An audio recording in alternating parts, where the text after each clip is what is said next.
सुपा येथील ऐतिहासिक अटल वन उद्यानचे काम सुरू. सागर मैड, अमोल मैड यांच्या पाठपुराव्याला यश. सुपा नगर पुणे महामार्गावर पारनेर तालुक्यातील सुपा येथे ऐतिहासिक भव्य अटल वन उद्यानचे काम सुरू झाले आहे. भाजपचे सरचिटणीस सागर मैड, अमोल मैड यांच्या पाठपुराव्याला यश आले आहे.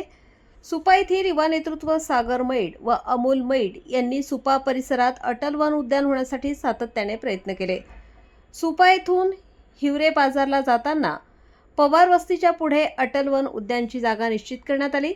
सुमारे 5 कोटी रुपयांचा निधी राज्यातील वन विभागाने केला आहे. अनेक जण उद्यानचे काम बघण्यासाठी येत असल्याचे सागर मैड, अमोल मैड यांनी सांगितले.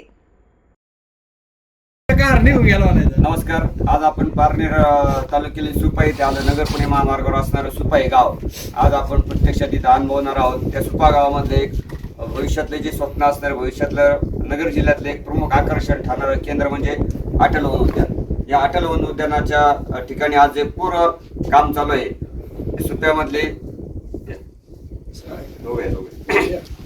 सागर मैड आणि अमोल मैड या दोघा बंधूंनी पाठपुरावा करून वेगवेगळ्या पद्धतीने पाठपुरावा करून हे अटल वन उद्यान इथं मंजूर करून आलेलं आहे.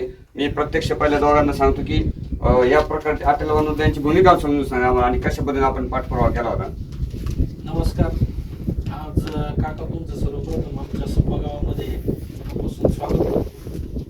अटल वन उद्यान एक शासनाने 2024ला आमच्या पत्राला पुरेसा मान देऊन त्या ठिकाणी 10 कोटी रुपयाचं अटल वन उद्यान त्या ठिकाणी मंजूर करून दिलं. या अटल वन उद्यानचा उद्देश हा आहे की सुपा गावाची जी वाढती लोकसंख्या आणि सुपा गाव हे शहरीकरणाकडे याची वाटचाल चालू आहे, त्या वाटचालीच्या माध्यमातून आणि तो विचार डोळ्यासमोर ठेवून आमचे सुपा गावातील काही ज्येष्ठ मंडळी असतील, तरुण असतील आणि लहान चिमुकले यांच्यासाठी एक आकर्षण आणि पर्यावरणपूर्वक असं एक काहीतरी बगीचा टाईप गार्डन करण्याचा मानस आम्ही मनाशी बाळगला आणि तो आदरणीय तत्कालीन मंत्री सुधीर भाऊ मुनगंटीवार यांच्या माध्यमातून तो निधी पडला आणि त्यानंतर गणेशजी नाईक साहेब वनमंत्री झाल्यानंतर त्याला निधी प्राप्त होऊन हे काम आज अस्तित्वात चालू झालेलं आहे.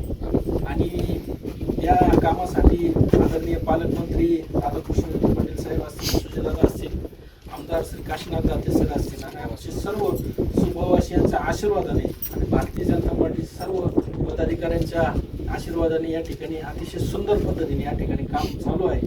याचा उद्देश भविष्यामध्ये जे शहरीकरण होणार आहे त्या शहरीकरणातून त्याचा थकवा दूर करण्यासाठी या ठिकाणी येऊन आपल्या मुलांना किंवा आपल्या सर्व कुटुंबाला एक वेगळं समाधान या ठिकाणी मिळावं याचा उद्देश मनात बाळगून या ठिकाणी अटल वन उद्यानाची निर्मिती आम्ही सर्व अभ्यासपूर्वक करत आहोत. आणि भविष्यात या अटल वन उद्यानचा एक प्रोजेक्ट म्हणून पूर्ण जिल्ह्यामध्ये आपण त्याचं चित्रीकरण किंवा ध्वनिफीत या ठिकाणी जाहिरातबाजी ती करणार आहोत. त्या माध्यमातून या अटल वन उद्यानचं संवर्धन, संगोपन त्या माध्यमातून केलं जाईल. अटल वन उद्यानच्या माध्यमातून सुप्यातला रोजगारही वाढणार आहे, सुप्यातली रहदारी वाढणार आहे. मला तुम्ही सांगा की कशा पद्धतीने नियोजन केलेलं आहे उद्यानाचं. अटल वन उद्यान हे पूर्ण 45 एकरचं एक अत्याधुनिक बगीचा असणार आहे. त्याच्यात विविध प्रकारचे झाडं असणार आहेत किंवा विविध प्रकारचे झाडांच्या प्रतिकृती तयार केल्या जाणार आहेत. मग त्याच्यात बॉन्सिटरी गार्डन आलं, बांबू गार्डन आलं, कॅक्टस गार्डन आलं. खाली आपण या भागामध्ये फुलांचे मोठा बगीचा करतोय, त्याच्यात फुलपाखरं असणार आहे. अशा विविध प्रकारचे त्याच्यात उपक्रम राबवणार आहोत आपण आणि जी चांगली व्यवस्था करणार आहोत. आपण जवळजवळ 20 पॅगोटे तयार करतोय जेणेकरून लोकांना तिथं सहज तपासता येईल, उठता येईल. प्रत्येक सहकुटुंब तिथं त्यांना फिरायला येणं शक्य होणार आहे.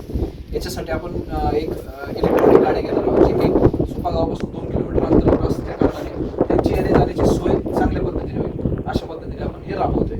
याचं सगळं काम हे खातं करत आहे आणि चांगल्या पद्धतीचं काम करत आहे. या ठिकाणी आपल्या बरोबर काही ज्येष्ठ